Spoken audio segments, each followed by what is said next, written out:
सभी साथियों को नमस्कार। आज इस लेक्चर में हम बात करने जा रहे हैं पोषण स्तर, ऊर्जा प्रवाह और चक्कर, trophic level, energy flow and cycles के संदर्भ में अपन बात करने जा रहे हैं। यहाँ जो पोषण स्तर का मतलब ये है कि जो इकोसिस्टम हमने पढ़ा था, उस इकोसिस्टम के अंतर्गत हमने जैविक घटक और अजैविक घटकों की बात की थी, बायोटिक और एबायोटिक कंपोनेंट्स की बात की थी। संबंधित जो बायोटिक कंपोनेंट्स है, उसके अंतर्गत हमने उत्पादक और उपभोक्ता और अपघटनकर्ता के संदर्भ में बात की थी। जहां उत्पादक जो प्रोड्यूसर है वो भोजन का निर्माण करते हैं और जो उपभोक्ता है वो उन पर आश्रित होते हैं, और इनके मरने के बाद जो सूक्ष्म जीव होते हैं वो वापस इसको प्रकृति में अपघटित करने का काम करते हैं, जिसे हम अपघटनकर्ता कहते हैं। तो एक तरह से अपन यूं कहें कि उत्पादक, उपभोक्ता और अपघटनकर्ता में जो पोषण का जो स्तर है वो किस प्रकार से एक पोषण स्तर से दूसरे पोषण स्तर में चेंज होते जा रहा है, या इसमें ऊर्जा का फ्लो क्या रहता है, कि ऊर्जा सबसे ज्यादा कहाँ रहती है, और ये ऊर्जा एक पोषण स्तर से दूसरे पोषण स्तर तक किस तरह से ट्रांसफर होती जा रही है, उसके संदर्भ में दोस्तों अपन यहाँ बात करने जा रहे हैं। एक सामान्य रूप से मैं आपको इतना अवगत करा दूं कि जो हम ऊर्जा प्राप्त करते हैं प्रकृति के अंतर्गत, हम सूर्य से प्राप्त करते हैं। जिसमें जितने भी हरे जो पौधे होते हैं वो सभी सूर्य से प्रत्यक्ष रूप से ऊर्जा प्राप्त करते हैं। प्रकृति में उपस्थित सभी हरे पौधा सूर्य से ऊर्जा प्राप्त करते हैं, प्रकाश संश्लेषण की क्रिया करते हैं, और प्रकाश संश्लेषण की क्रिया करने के बाद दोस्तों ये फिर उपभोक्ताओं को उपलब्ध कराते हैं। अब उसमें प्राथमिक उपभोक्ता हो सकता है, द्वितीयक उपभोक्ता हो सकता है, तृतीयक उपभोक्ता होता है। इस तरह से एक पोषण स्तर से दूसरे पोषण स्तर में ऊर्जा का एक फ्लो होता रहता है। तो यहाँ आज अपन जो डिटेल बात करने जा रहे हैं वो पोषण स्तर, ट्रॉपिक के ट्रॉपिक लेवल और एनर्जी फ्लो के संदर्भ में डिटेल अध्ययन करने जा रहे हैं। देखिए, जो इस डायग्राम से आपको मैं समझाने का प्रयास कर रहा हूं, आप इसको ध्यान से देखिए।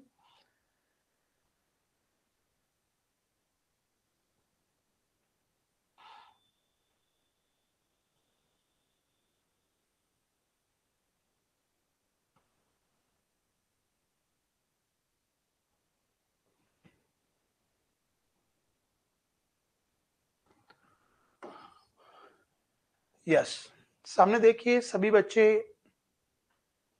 यहां देखिए सूर्य से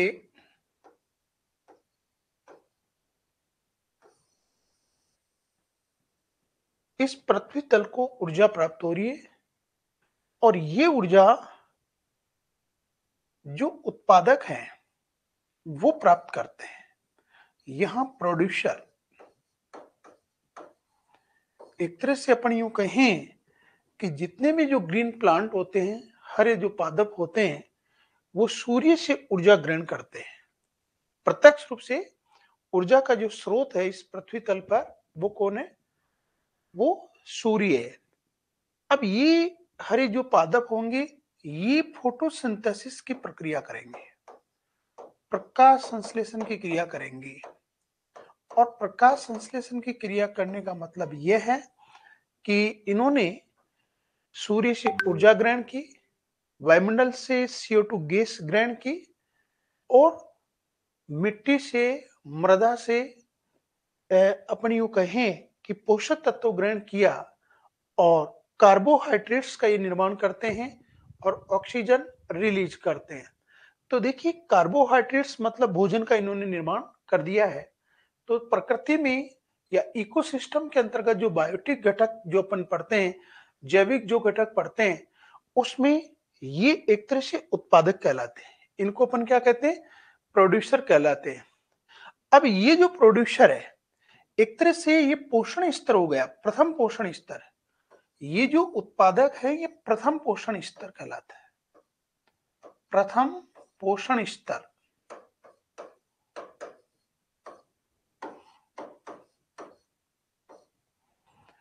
प्रथम पोषण स्तर कहलाते हैं। अब यहां से ऊर्जा यहां ट्रांसफर होगी नेक्स्ट पोषण स्तर पर, इस पर, और यहां से ट्रांसफर होगी इस पर, और यहां से ट्रांसफर होगी इस पर। तो देखिए जो ये पायदान आपको दिखाई दे रहे हैं, जैसे ये प्रथम पोषण स्तर है, ये द्वितीय पोषण स्तर है, ये तृतीय पोषण स्तर है, और ये चतुर्थ पोषण स्तर है। हर पोषण स्तर पर ऊर्जा का एक क्रमिक दिशा में प्रवाह हो रहा है, एक ही डायरेक्शन में इस तरह से होता हुआ चल रहा है। लेकिन इसमें आपको ये ध्यान रखने की बात यह है, महत्वपूर्ण बात यह है कि जब ऊर्जा एक पोषण स्तर से जब दूसरे पोषण स्तर में जाती है तो ये केवल 10% ऊर्जा का ही ट्रांसफर होता है। बाकी 90% जो एनर्जी है वो वापस इस वायुमंडल में चली जाती है। यानी केवल जैसे अपन प्लांट की बात करें तो केवल 10% ऊर्जा ही इसके टिश्यूज में संचित होती है। बाकी जो 90% जो ऊर्जा है वो तो वापस वायुमंडल में चली जाती है। फिर यहां से 10% ऊर्जा आगे चलती है, फिर यहां से 10% ऊर्जा आगे चलती है। इसे कहते हैं 10% ऊर्जा का नियम। क्या कहते हैं? 10% ऊर्जा का नियम कहते हैं। यानी एक ट्रॉपिक लेवल से दूसरे ट्रॉपिक लेवल पर 10% ऊर्जा ही ट्रांसफर होती है। बाकी जो 90% ऊर्जा है हर ट्रॉपिक लेवल पर वायुमंडल में रिलीज कर दी जाती है। जैसे एक मैं छोटा सा उदाहरण की बात करूं, जैसे सूर्य से हमने 1000 जूल ऊर्जा प्राप्त की, तो उसका इस प्लांट में केवल 10%, केवल 10% ऊर्जा का स्टोर होगा। यानी 10 जूल ही ऊर्जा यहां पर केवल स्टोर होगा। बाकी 990 जूल ऊर्जा वापस वायुमंडल में चली जाएगी। अब जो 10% हुआ उसका फिर 10% यानी 0.1% ही यहाँ पर ट्रांसफर होगा। बाकी जो ऊर्जा है वो कहां चली जाएगी? वायुमंडल में चली जाएगी। तो ये एक सीक्वेंस में, यानी एक पोषण स्तर से दूसरे पोषण स्तर में ऊर्जा का फ्लो क्रम से एक ही दिशा में होता हुआ चलता है। तो यहां देखिए ये प्रोड्यूसर है, ये उत्पादक है, जो कि प्रकाश संश्लेषण की प्रक्रिया के द्वारा भोजन का निर्माण कर रहे हैं। और इन सभी हरे पौधों को हम कहते हैं ऑटोट्रॉप्स, या हम इनको कहते हैं स्वपोषी। स्वपोषी यानी भोजन का निर्माण ये स्वयं कर रहे हैं, ऑटोट्रॉप्स कहते हैं। और जितने भी जो ऑटोट्रॉप्स हैं इन पर जो भी निर्भर हैं उनको हम कहते हैं प्राथमिक कंज्यूमर, प्राइमरी कंज्यूमर, या अपन इनको कहते हैं प्राथमिक प्राथमिक उपभोक्ता। इनको कहते हैं प्राथमिक प्राथमिक उपभोक्ता कहते हैं, या इनको कहते हैं हर्बीवोरस, शाकाहारी। शाकाहारी कभी कभी ये शब्द आ जाता है हर्बीवोरस। यानी हर्बीवोरस किसके ऊपर निर्भर है? उत्पादकों पर, प्रोड्यूसर पर निर्भर है। यानी जो हरे पौधों ने जो भोजन तैयार किया है उस पर। तो देखिए ये पोषण स्तर अलग है, फिर ये पोषण स्तर अलग है। अब इन प्राथमिक उपभोक्ताओं को से भोजन, या इन प्राथमिक उपभोक्ताओं को कौन खाएंगे? द्वितीयक उपभोक्ता। कौन खाएंगे? द्वितीयक उपभोक्ता। एक तरह से इनको कहते हैं मांसाहारी। द्वितीयक उपभोक्ता क्या है? मांसाहारी। और इन द्वितीयक उपभोक्ताओं को भी कौन खा जाएंगे? टर्सरी कंज्यूमर, तृतीयक उपभोक्ता या लार्ज कॉर्निवोरस। कौन खा जाएंगे? Large carnivores. यानी ये छोटे हैं, छोटे मांसाहारी, छोटे मांसाहारी, और बड़े मांसाहारी। कॉर्निवर्स का मतलब बड़े मांसाहारी, लार्ज कॉर्निवर्स, बड़े मांसाहारी। बड़े मांसाहारी इनका सेवन। जैसे अपन बात करें कि जैसे यहां इस पेड़ से भोजन ग्रहण किया, इस गाय ने किया, या इस खरगोश ने किया, या इस चूहे ने किया। इस चूहे ने इस पेड़ से भोजन ग्रहण किया, और इस चूहे से भोजन ग्रहण किसने किया? इसने सर्प ने किया। और सर्प को कौन खा गया? इसको ये बाज खा गया। इसको कौन खा गया? इसको बाज खा गया। तो देखिए, सर्प यहां कॉर्निवोरस है, बाज यहां क्या है? कॉर्निवोरस है। दोनों कॉर्निवोरस है, लेकिन ये बड़ा मांसाहारी है और ये छोटा मांसाहारी है। तो यहां पोषण स्तर, ये जो उत्पादक है, इसको कहते हैं प्रथम पोषण स्तर। यहां जो प्राइमरी कंज्यूमर है, इसको कहते हैं द्वितीय पोषण स्तर। और जो सेकेंडरी कंज्यूमर था, उसको क्या कहते हैं अपन? तृतीय पोषण स्तर। और जो अपन टर्सरी कंज्यूमर है, उसको क्या कहते हैं? चतुर्थ पोषण स्तर। यानी लेवल यहां पर पोषण स्तर का चेंज होता जा रहा है। और ऊर्जा का नियम यह कहता है कि केवल 10% ऊर्जा ही आगे ट्रांसफर होती है, बाकी 90% ऊर्जा वापस पर्यावरण में चली जाती है। अब वो चली कैसे? ऐसे अपन श्वसन की क्रिया कर रहे हैं। हम क्या है? देखिए, मानव यहां भी आता है। आप मानव को आप यहां भी शामिल कर सकते हो। लार्ज इसमें लार्ज कॉर्निवर्स में या ओमिनिवर्स में आप शामिल कर सकते हो। मानव सर्वाहारी हो सकता है, मानव शाकाहारी भी हो सकता है। सर्वाहारी का मतलब सबको खा सके। ओमिनिवरस हो सकता है मानव, लॉयन, टाइगर, बाज, ये सब ओमिनिवरस हो सकते हैं, सर्वाहारी हो सकते हैं। तो देखिए, यहां एक पोषण स्तर से दूसरे पोषण स्तर पर ऊर्जा क्या हो रही है? ट्रांसफर होती जा रही है, एक दिशा में होती जा रही है। तो यहां ध्यान देने वाली जो बात यह है कि जो पोषण स्तर की बात कर रहे हैं, पोषण की उपलब्धता या या भोजन जहां से प्राप्त हो रहा है, उसके आधार पर एक खाद्य श्रृंखला में जीव एक विशेष स्थान लेते हैं, जिसे अपन क्या कहते हैं? ट्रॉपिक लेवल कहते हैं या पोषी स्तर कहते हैं। जैसे यहाँ हरे पौधों को भोजन कौन ग्रहण कर रहा है? ये चूहा ग्रहण कर रहा है या गाय ग्रहण कर रही है। तो यहाँ जबकि ये हरे पौधे ने भोजन कहां से ग्रहण किया है? सूर्य से किया है। तो ये ट्रॉपिक लेवल प्रथम हो गया। उत्पादक क्या है? पोषण स्तर प्रथम। और यहां अपन गाय की बात करें या अपन चूहे की बात करें या अपन खरगोश की बात करें, वो क्या हो गया? द्वितीय पोषण स्तर। तो एक ट्रॉपिक लेवल से दूसरे ट्रॉपिक लेवल, तो इसमें यही बात पूरी की पूरी इसमें हमें समझाई गई है कि पोषण स्तर। अब देखिए, इसको अपन डिटेल यहां बात कर रहे हैं।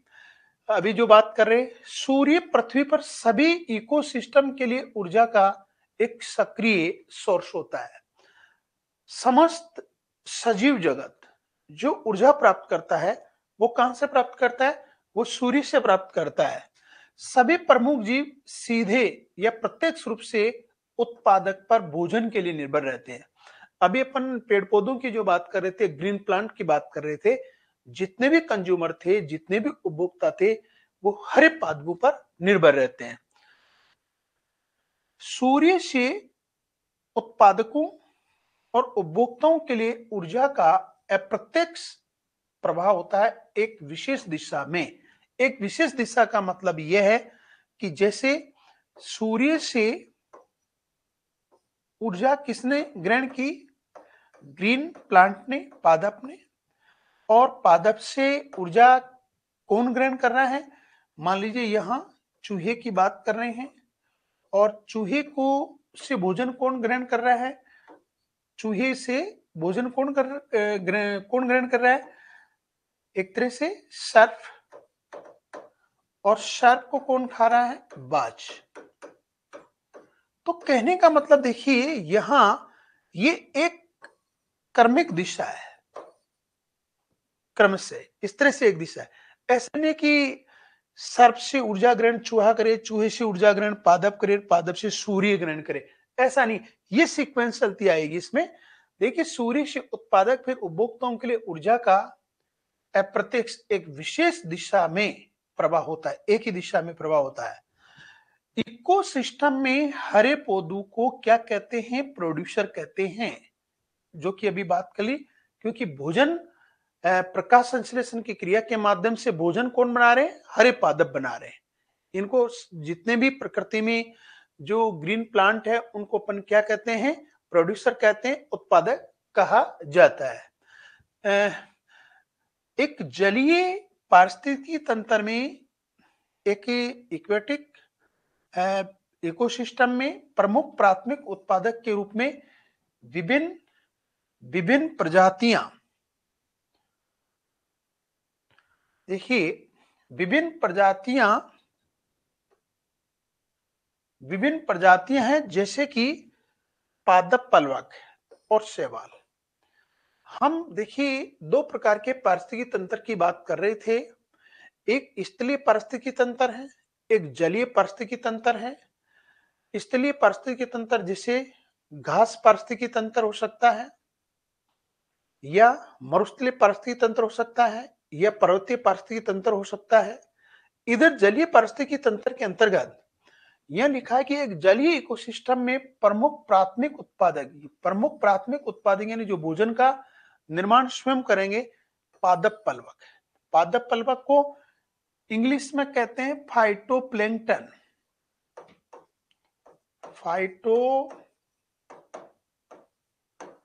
फाइटोप्लैंक्टन क्या बोलते हैं अपन इनको?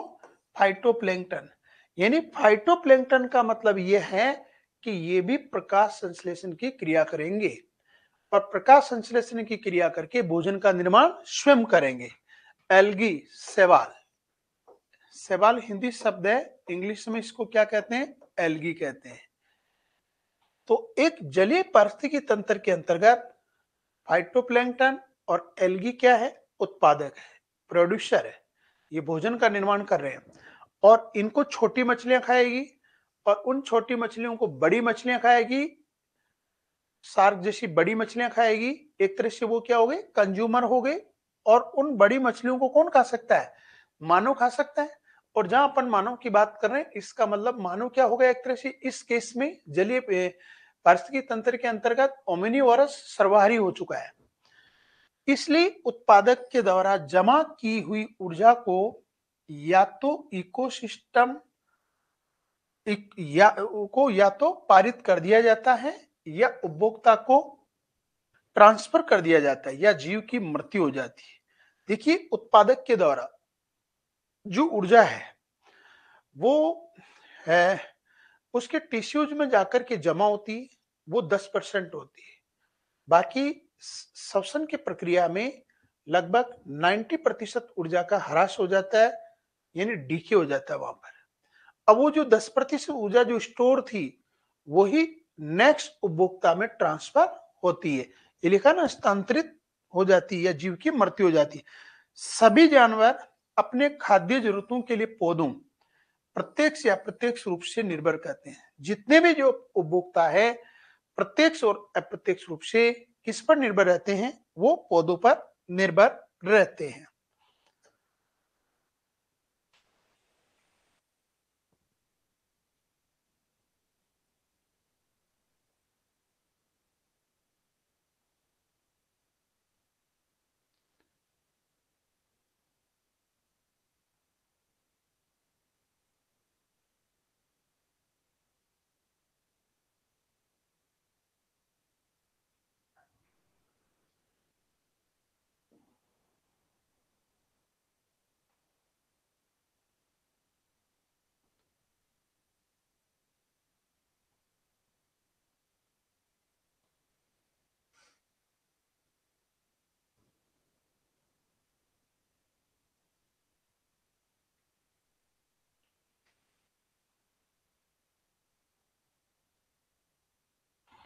यस, उन्हें उपभोक्ता या प्रपोषी कहते हैं। यानी देखिए ऐसा है कि उत्पादक पर जो निर्भर होता है उसे क्या कहते हैं? कंज्यूमर कहते हैं, उपभोक्ता कहते हैं। अपन इकोसिस्टम में वैसे पूरी बातें कर ली हैं और इन्हें ही क्या कहते हैं? उपभोक्ता। या इन्हीं के लिए क्या शब्द है? प्रपोषी या विषमपोषी। इन्हीं को क्या कहते हैं? विषमपोषी, या अपन यूं कह सकते हैं हेट्रोट्रोप्स कहा जाता है। यदि वे उत्पादक को खाते हैं तो उन्हें प्राथमिक उपभोक्ता कहते हैं, प्राइमरी कंज्यूमर। और यदि वे उन जानवरों को खाते हैं जो पौधों पर निर्भर रहते हैं, उन्हें क्या कहते हैं, द्वितीयक उपभोक्ता कहा जाता है। जो उपभोक्ता इन शाकाहारियों हर्बीवोरस पर निर्भर रहते हैं, उन्हें क्या कहते हैं, मांसाहारी, कॉर्निवोरस। ये शब्द याद रखना, कॉर्निवोरस कहते हैं, कॉर्निवोरस कहते हैं।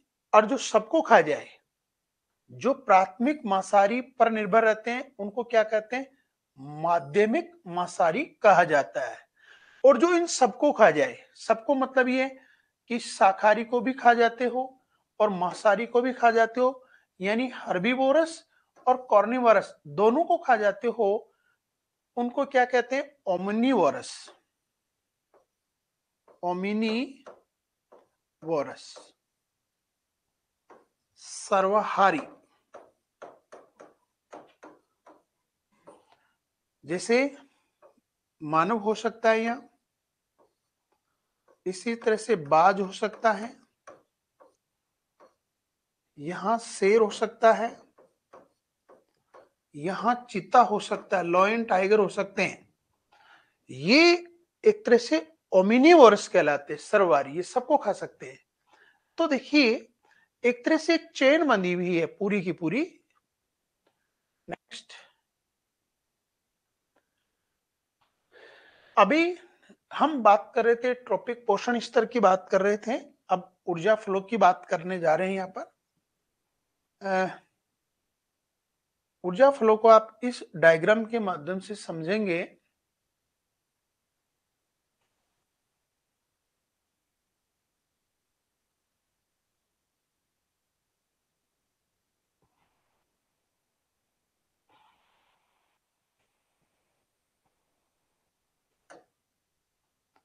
देखिए डायग्राम आपको दिखाई दे रहा है,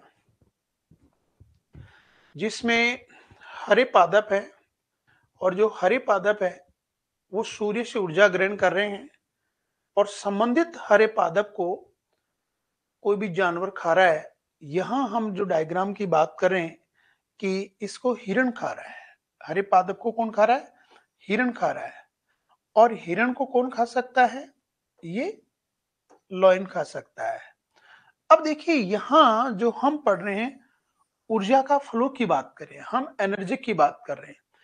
अभी देखिए जो ऊर्जा का फ्लो जो अभी हम बात कर रहे थे, सूर्य की बात कर रहे थे, इस सूर्य से ऊर्जा ग्रहण किसने की, इस प्लांट ने की, ठीक है, इस पादप ने की।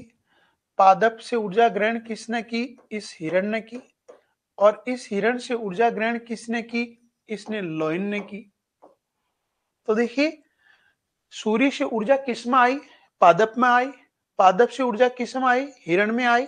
और हिरण से ऊर्जा किस में आई, लॉयन में आई। तो एक तरह से इसको कहते हैं हम ऊर्जा प्रवाह, एनर्जी फ्लो। यानी एक पोषण स्तर से दूसरे पोषण स्तर में ऊर्जा का ट्रांसफर यहां पर हो रहा है। अब एक ऊर्जा का सामान्य नियम जो मैं अभी बात कर रहा था, जिसको 10% ऊर्जा का नियम भी कहते हैं, जिसे कि ये सूर्य है, इस सूर्य से इस प्लांट ने जो लाइट, जो एनर्जी जो प्राप्त की, वो 1000 जूल प्राप्त की। ध्यान से देखना, जूल ऊर्जा की इकाई होती है। जूल क्या होती है, ऊर्जा की इकाई होती है। इसको जूल में मेजरमेंट करते हैं, यूनिट होती है, एक तरह से इकाई होती है। मान लीजिए कितने, 1000 जूल इस प्लांट ने प्राप्त की। अब मैं कह रहा हूं कि 90% जो ऊर्जा होती है वो लॉस हो जाती है संबंधित उत्पादक के द्वारा या संबंधित कंज्यूमर के द्वारा। एक पोषण स्तर से दूसरे पोषण स्तर पर जाने पर, एक पोषण स्तर यानी इस प्लांट से इस हिरण पर जाने पर 90% जो ऊर्जा है उसका लॉस होता है। केवल 10% ऊर्जा ही स्टोर हो पाती है। संबंधित जो 10% ऊर्जा है वो टिश्यूज जो उत्तक होते हैं उसमें जाकर के वो संचित होती है, जिससे जीव, संबंधित जीव समस्त मेटाबॉलिक एक्टिविटीज को संपादित करता है। तो देखिए यहां अभी जो मैं बात कर रहा था कि इसका 90%। वापिस वायुमंडल में ये देखिए 990 जूल ऊर्जा energy loss to environment. 990 joule ऊर्जा वापिस कहां चलेगी? पर्यावरण में चली गई। अब इसके जो टिश्यूज वगैरह है उसमें केवल ये 10% जो ऊर्जा है वो ऊर्जा ही उपलब्ध होती है। प्रोड्यूसर के पास में केवल 10% ऊर्जा। तो इसमें 1000 का 10% 10 हो गया, 10 जूल ऊर्जा इसके पास रह गई। और इस 10 जूल से 10% ऊर्जा आगे ट्रांसफर होगी अगले पोषण स्तर पर। अब 10 जूल का 10% कितना हो गया? 1 जूल। 1 जूल ऊर्जा।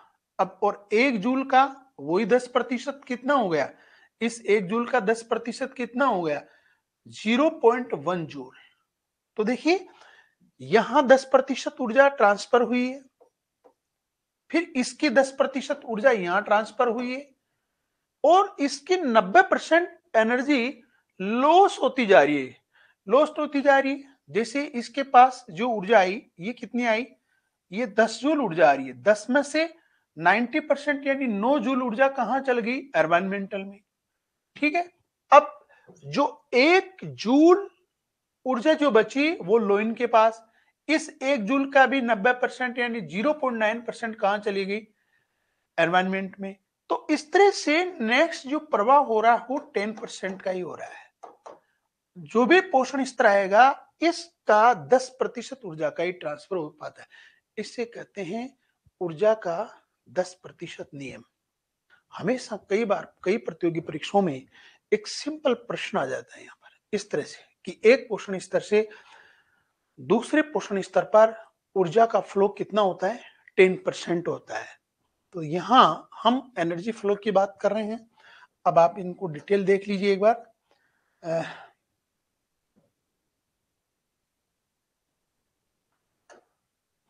देखिए प्रत्येक पोषण स्तर में एक विशेष समय पर बड़ी संख्या में जीवित पदार्थ उपलब्ध होता है जिसे स्टैंडिंग क्रॉप कहते हैं। स्टैंडिंग क्रॉप जो जीवित पदार्थ होता है उसी को क्या कहते हैं? स्टैंडिंग क्रॉप कहते हैं। जो भी केवल जीवित पदार्थ होगा। ठीक है। नेक्स्ट है स्टैंडिंग क्रॉप एक क्षेत्र के जीवित जीवों के समूह या संख्या के रूप में अभिव्यक्त किया जाता है। फिर है एक प्रजाति के बायोमास को सूखे भार के संदर्भ में मेजरमेंट करते हैं। संपूर्ण बायोमास को एक शब्द आ रहा है सकल प्राथमिक उत्पादकता कहा जाता है। ग्रोस प्राइमरी प्रोडक्टिविटी एक शब्द ये है और एक शब्द और आ रहा है शुद्ध प्राथमिक उत्पादकता नेट प्राइमरी प्रोडक्टिविटी। देखिए दो शब्द आप ध्यान से समझ लें। ये दोनों ही शब्द बहुत इंपॉर्टेंट है। एक हम यहां पढ़ रहे हैं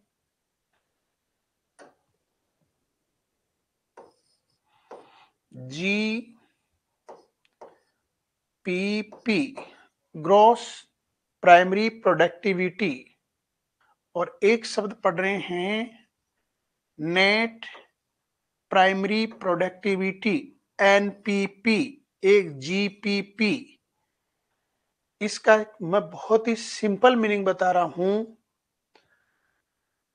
यानी इसका मतलब समझ रहे हो आप? ये लिखा ना संपूर्ण बायोमास को संपूर्ण जैव ईंधन को सकल प्राथमिक उत्पादकता कहा जाता है। जैसे अभी जो सूर्य से हम बात कर रहे थे सूर्य से इस पौधे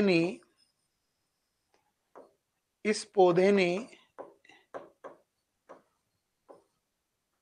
ऊर्जा ग्रहण की और ऊर्जा जो ग्रहण की अभी हम इस एग्जाम्पल की बात करें तो कुल ऊर्जा कितने ग्रहण की थी? 1000 जूल। कितनी? 1000 जूल।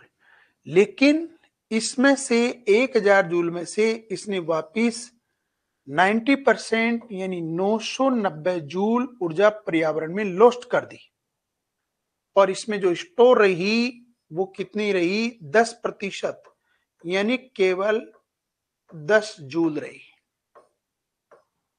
अब कहने का मतलब ये ध्यान दें आप, जो पोषण स्तर है, संबंधित पोषण स्तर में अगर हम इस प्रोड्यूसर की बात करें, अगर हम इस प्लांट की बात करें, तो जो 990 जूल 990 जूल जो ऊर्जा है, उसके लिए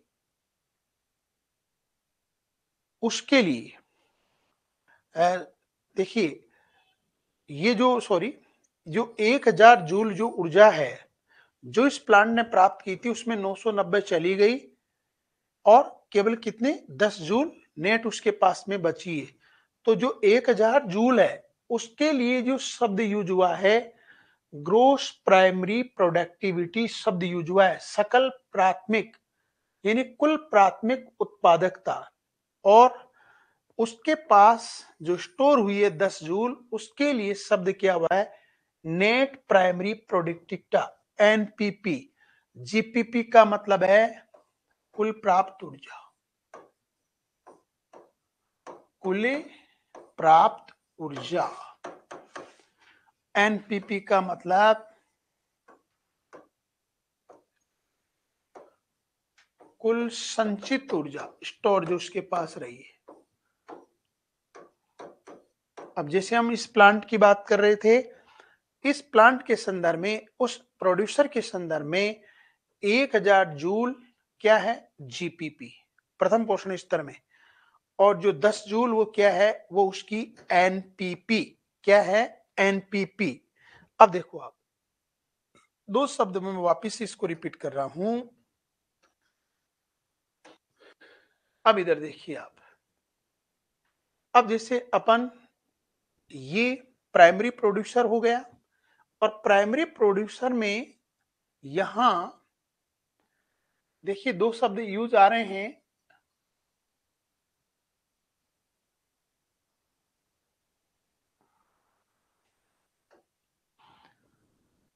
GNP, GNPP, gross primary productivity, gross primary productivity, net primary productivity, GPP, NPP, gross primary productivity, net primary productivity. अगर हम इस प्रोड्यूसर के संदर्भ में बात करें, तो यहां ग्रोस कितनी आ रही थी? 1000 जूल। नेट उसके पास जो स्टोर कितनी रही थी? इसमें 10 जूल। ये जो केस है, ये पोषण स्तर प्रथम के संदर्भ में। अब पोषण स्तर 2 के संदर्भ में देखिए, पोषण स्तर 2 की बात करें, पोषण स्तर 2 का मतलब हिरण की बात करें। अब हिरण को जो कुल जो ऊर्जा आ रही है 10 जूल आ रही है, मतलब जीपीपी, ग्रोस प्राइमरी प्रोडक्टिविटी कितनी आ रही है? इसके पास आ रही है 10 जूल, लेकिन इसके पास स्टोर कितनी रह रही है? 1 जूल। इसी प्रकार से अगर लोइन की बात करें, तो देखिए लोइन के पास ऊर्जा आ रही है 1 जूल, और स्टोर उसके पास कितने रह गई? 0.1 जूल। लेकिन ये पोषण स्तर कौन सा हो गया? Trophic level third, trophic level third. तो देखिए जीपीपी, एनपीपी प्रत्येक पोषण स्तर पर चेंज होती हुई चल रही है, वही 10% लॉस्ट होती हुई चल रही है, 90% पर्यावरण में चली जा रही है। तो जीपीपी और एनपीपी का जो संबंध है, ग्रोस प्राइमरी प्रोडक्टिविटी और नेट प्राइमरी प्रोडक्टिविटी का जो संबंध है, यहां उत्पादक और उपभोक्ता में होने वाले ऊर्जा प्रवाह से है। ऊर्जा प्रवाह से है। तो यहां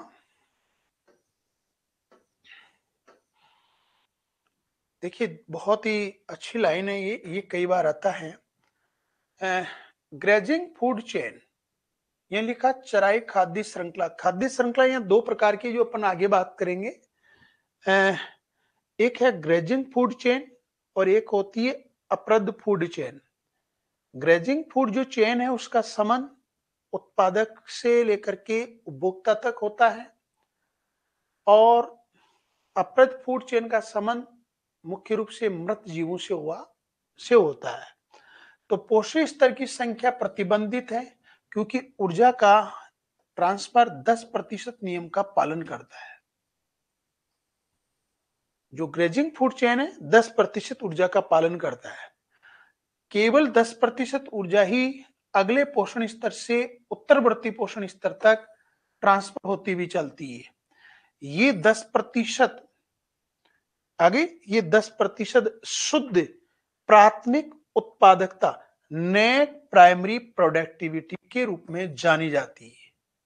अभी जो अपन बात कर चुके हैं, ऊर्जा का फ्लो एक समान एक दिशा में होता है। शेष ऊर्जा श्वसन के कारण खत्म हो जाती है। जो शेष ऊर्जा है वो जब भी श्वसन की जो प्रक्रिया होती है, जो 90% जो अपन लॉस्ट की बात करें, एनर्जी लॉस्ट की, वो श्वसन प्रक्रिया में खत्म हो जाती है। इसका मतलब ये हुआ है। नेक्स्ट, तो हम बात कर रहे हैं, ये ऊर्जा फ्लो हो गया। हम अब नेक्स्ट जो बात कर रहे हैं पारिस्थितिकी पिरामिड की बात कर रहे हैं। किसकी बात कर रहे हैं? पारिस्थितिकी पिरामिड की बात कर रहे हैं।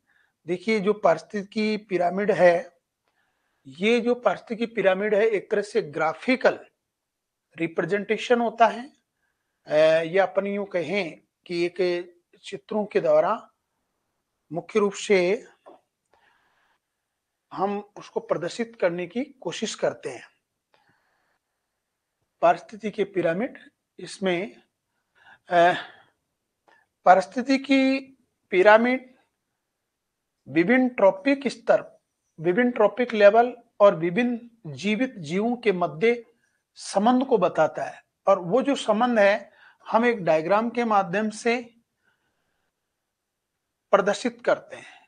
डायग्राम के माध्यम से हम या उसको प्रदर्शित करते हैं। अभी जो ट्रॉपिक स्तर, जैसे अपन पेड़ की बात कर रहे थे, पेड़ के बाद में अपन एक तरह से चूहे की बात कर रहे थे, या अपन चूहे के बाद में सर्प की बात कर रहे थे, सर्प के बाद में अपन एक बाज की बात कर रहे थे। तो विभिन्न ट्रॉपिक स्तर पर विभिन्न जीवित जीवों के मध्य जो संबंध है उसको अपन ग्राफ के माध्यम से इसको रिप्रेजेंट करेंगे। तो यह पारिस्थितिकी इकोलॉजिकल जो पिरामिड है वो 3 है। संख्या का पिरामिड हो सकता है, ऊर्जा का पिरामिड हो सकता है और बायोमास का पिरामिड होता है। तो यहाँ सबसे पहले पिरामिड ऑफ नंबर, संख्याओं का जो पिरामिड है उसकी अपनी यहाँ बात करने जा रहे हैं। तो इस डायग्राम से आपको और थोड़ा स्पष्ट हो जाएगा कि जो संख्या का पिरामिड है वो एकदम सीधा होता है।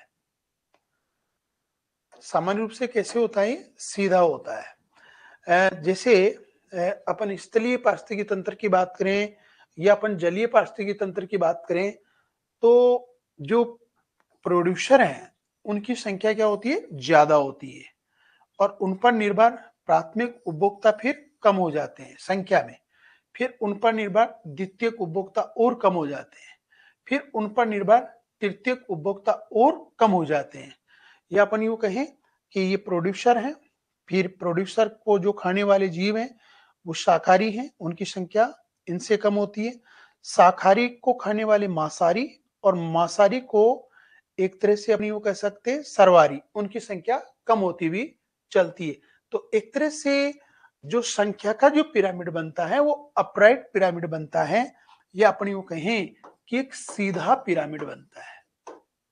सीधा पिरामिड है। अब ये जो सीधा पिरामिड है ये चाहे स्थलीय पारिस्थितिकी तंत्र हो चाहे जलीय पारिस्थितिकी तंत्र हो, जैसे अपन प्रोड्यूसर की बात करें, जैसे जलीय पारिस्थितिकी तंत्र की बात करें, तो यहाँ जो पादप प्लवक होंगे या एल्गी होगी उनकी संख्या ज्यादा होगी और उनको खाने वालों की संख्या फिर कम होगी, जिनको अपन ने प्राथमिक उपभोक्ता या अपनी वो कहते हैं छोटी मछलियां, उनकी संख्या इनसे कम होगी और इनकी संख्या फिर बड़ी मछलियां इनको खाएगी, बड़ी मछलियों को कौन, फिर मानव। तो एक तरह से देखिए ये जो संख्या का जो पिरामिड है ये धीरे धीरे कम होता हुआ चलता है। मतलब जो बेस है, इसका जो आधार है वहां संख्या ज्यादा है, फिर जैसे जैसे ऊपर जाएंगे अपन टॉप यानी मांसाहारियों की तरफ, तो उनकी संख्या कम होती हुई जाती है। तो बॉटम क्या है, एक तरह से चौड़ा है, और जो टॉप क्या है वापिस क्या है, सिकड़ा हुआ है। तो एक तरह सीधा पिरामिड। परीक्षा में आता है कि संख्या का पिरामिड कैसा होता है, सीधा। तो ये विभिन्न पोषण स्तर के प्रति इकाई क्षेत्र में व्यक्तियों की संख्या का ग्राफिक रिप्रेजेंटेशन है। व्यक्तियों की संख्या या अपनी यूं कहें कि जीवों की संख्या का, व्यक्ति जगह आप जीवों की संख्या शब्द ज्यादा ठीक रहेगा। बड़ी संख्या में उत्पादक आधार बनाते हैं, बड़ी संख्या में उत्पादक प्रोड्यूसर, जैसे अपन ने फाइटोप्लैंक्टन की बात की है, या अपन जैसे स्थलीय पारिस्थितिकी तंत्र के अंतर्गत मान लीजिए फॉरेस्ट की बात कर लें या किसी भी अपन पर्वतीय क्षेत्र की बात कर लें, तो उसमें प्रोड्यूसर की संख्या ज्यादा होती है और शीर्ष पर जो परभक्षी और मांसाहारी होते हैं उनकी संख्या यहाँ कम होती है। संख्या के पिरामिड का आकार एक इकोसिस्टम से दूसरे इकोसिस्टम में अलग होता है। उदाहरण के लिए एक जलीय पारिस्थितिकी तंत्र या घास के मैदान में सपोषी उत्पादक प्रति इकाई क्षेत्र में बड़ी संख्या में मौजूद होते हैं और उत्पादक कम संख्या में शाकाहारियों का भरण पोषण करते हैं, जो कि कम मांसाहारियों का भरण पोषण कर पाते हैं। यानी ऊपर धीरे धीरे कम संख्या उनकी कम होती चलती है। तो यहाँ जो संख्या का जो पिरामिड है वो अपराइट पिरामिड होता है। कैसा होता है, अपराइट, ये सीधा पिरामिड का निर्माण ये करता है। नेक्स्ट,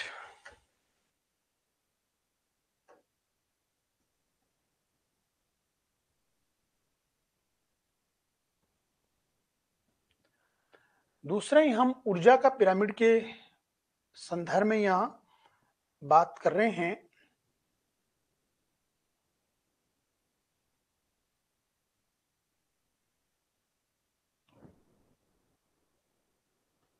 ऊर्जा पिरामिड, संख्या का पिरामिड कैसा था, सीधा था। अब जो ऊर्जा का पिरामिड है, देखिए सबसे ज्यादा जो ऊर्जा थी किसके पास थी, प्रोड्यूसर के पास थी। फिर 10% आगे ट्रांसफर होती गई, फिर उसका 10% आगे ट्रांसफर होती गई। तो प्रारंभिक तौर पर उत्पादक के पास ऊर्जा ज्यादा थी, फिर जो प्राथमिक उपभोक्ता उसके पास कम हो गई, फिर द्वितीयक उपभोक्ता के पास और कम हो गई, तृतीयक उपभोक्ता के बाद में और कम हो गई। तो एक तरह से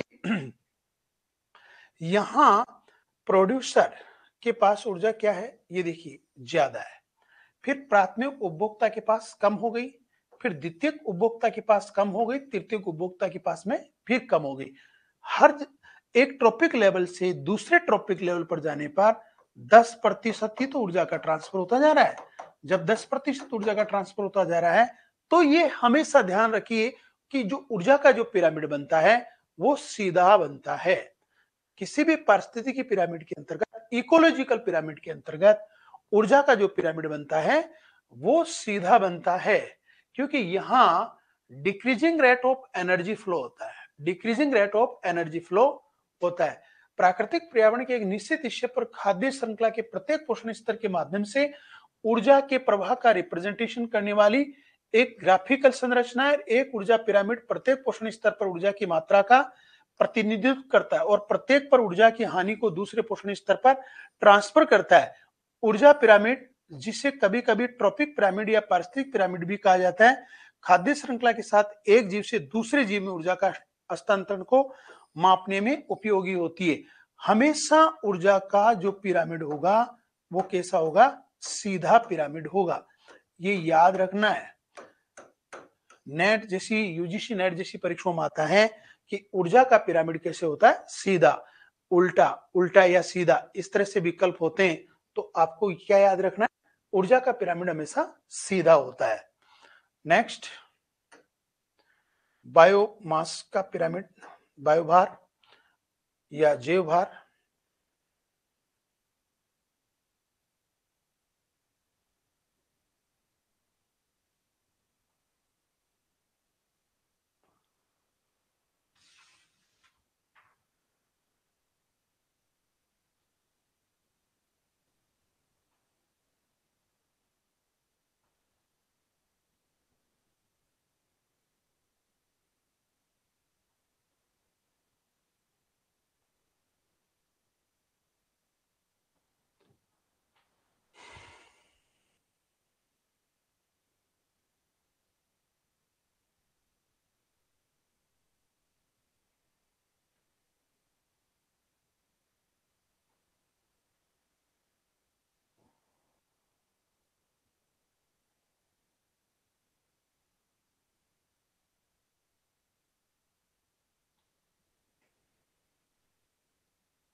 नेक्स्ट हम जो बात कर रहे हैं वो बायोमास का पिरामिड, या इसे कहते हैं जैव भार, जैव भार पिरामिड।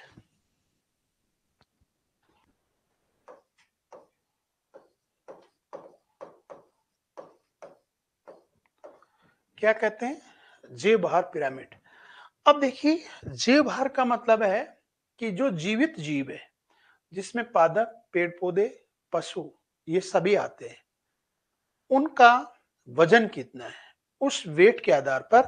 तो यहां देखिए, ये जो पिरामिड बन रहा है वो स्थलीय है, ये लैंड पर बन रहा है, इसलिए पारिस्थितिकी तंत्र के अंतर्गत। और ये जलीय पारिस्थितिकी तंत्र, एक्वेटिक इकोसिस्टम का है, जलीय पारिस्थितिकी तंत्र। तो देखिए, अगर स्थलीय हम पारिस्थितिकी तंत्र की बात करते हैं तो इसमें सीधा बनता है। सीधा का मतलब कि जो प्रोड्यूसर होते हैं उनका वजन ज्यादा है, फिर प्राथमिक उपभोक्ताओं का वजन कम है, फिर सेकेंडरी उपभोक्ताओं का वजन कम है, फिर तृतीयक उपभोक्ताओं का वजन कम है। इसका मतलब अपराइट पिरामिड बनता है, किसमें? टेरेस्ट्रियल इकोसिस्टम, इसलिए पारिस्थितिकी तंत्र के अंतर्गत। कौन सा? बायोमास का, जैव भार का। लेकिन जो जलीय पारिस्थितिकी तंत्र है, जलीय पारिस्थितिकी तंत्र के अंतर्गत उल्टा बनता है। देखिए, प्रोड्यूसर, इसमें ये जो प्रोड्यूसर है, यहां वेट कम है, जैसे 4 ग्राम प्रति वर्ग मीटर है, फिर ये वेट बढ़ गया, फिर इनका वेट बढ़ गया, जैसे यहाँ 8 ग्राम हो गया या 12 ग्राम हो गया। इसमें जो उत्पादक है, जो उत्पादक है, ये अपन उत्पादक की जो बात कर रहे हैं, जिसमें फाइटोप्लैंक्टन, एल्गी, उनका वजन कम होता है, और इनको खाने वाली जो मछलियां हैं उनका वजन फिर ज्यादा। हर्बीवोरस, जो भी हर्बीवोरस है, उनका वजन क्या हो गया? कम हो गया।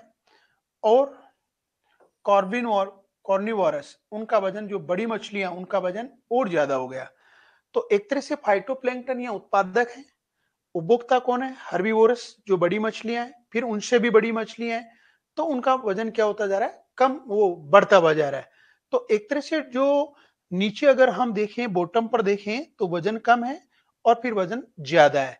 तो जलीय पारिस्थितिकी तंत्र के अंतर्गत ये ध्यान रखना है कि जो पिरामिड बनता है वो उल्टा बनता है जलीय पारिस्थितिकी तंत्र के अंदर।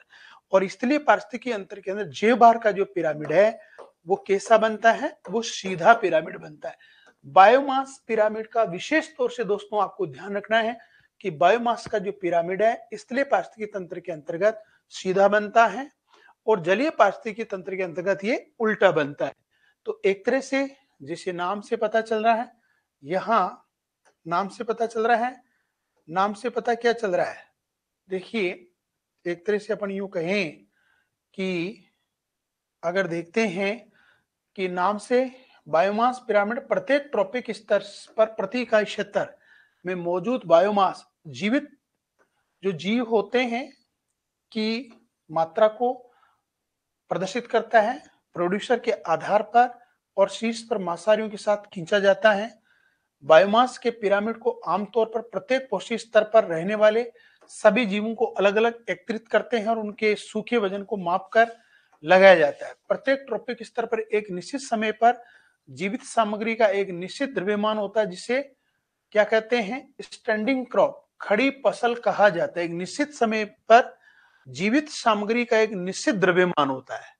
एक छोटा सा मैं एग्जांपल दूं, जैसे पर्टिकुलर इंडिया के संदर्भ में बात करें, इंडिया की जनसंख्या के संदर्भ में बात करें, तो जनसंख्या का अगर हम कुल वेट करें, ये लिखा ना आप, जीवित सामग्री का निश्चित द्रव्यमान होता है, जिसे अपन क्या कहते हैं, स्टैंडिंग क्रॉप। स्टैंडिंग क्रॉप वो खेत वाली फसल नहीं है, ये है कि जो जीवित है उनका वेट, जीवित जीवों के द्रव्यमान का एक इकाई क्षेत्र में संख्या के रूप में मेजरमेंट किया जाता है। तो स्टैंडिंग जो क्रॉप है टू रिलेटेड बायोमास, इससे संबंधित है ये। तो यहाँ हम जो पिरामिड की बात कर रहे थे, हम तीन प्रकार के पिरामिड की बात की, संख्या का पिरामिड, ऊर्जा का पिरामिड और बायोमास का पिरामिड। मुख्य रूप से जो संख्या का पिरामिड वो सीधा बनता है, ऊर्जा का पिरामिड जनरली सभी जगह सीधा बनता है, और बायोमास का पिरामिड, पारिस्थितिकी जो पिरामिड है, जो स्थलीय पारिस्थितिकी तंत्र में जो पिरामिड है वो सीधा है, और जलीय पारिस्थितिकी तंत्र के अंदर उल्टा पिरामिड बनता है। प्रश्न ऑब्जेक्टिव में यूजीसी नेट, आईएएस, आरएस जैसी परीक्षाओं में जो प्रश्न आते हैं वो इस तरह से आते हैं कि बायोमास में जलीय पारिस्थितिकी तंत्र का पिरामिड किस प्रकार से बनेगा, ए सीधा, बी उल्टा, सी सीधा एंड उल्टा, डी सभी। इस तरह से प्रश्न आ जाता है। तो आपको ये ध्यान रखना है कि जलीय पारिस्थितिकी तंत्र के अंतर्गत बायोमास का जो पिरामिड है हमेशा उल्टा बनता है। हाँ, ऊर्जा जो पिरामिड है, चाहे वो स्थलीय हो चाहे जलीय हो, हमेशा कैसा बनेगा, सीधा बनेगा। तो दोस्तों, आज के साथ ये लेक्चर, जिसमें मुख्य रूप से अपने पोषण स्तर की बात की, अपनी ट्रॉपिक लेवल और इसकी ऊर्जा फ्लो की बात की, एनर्जी फ्लो की बात की है, ये हमारा कंप्लीट होता है। धन्यवाद दोस्तों।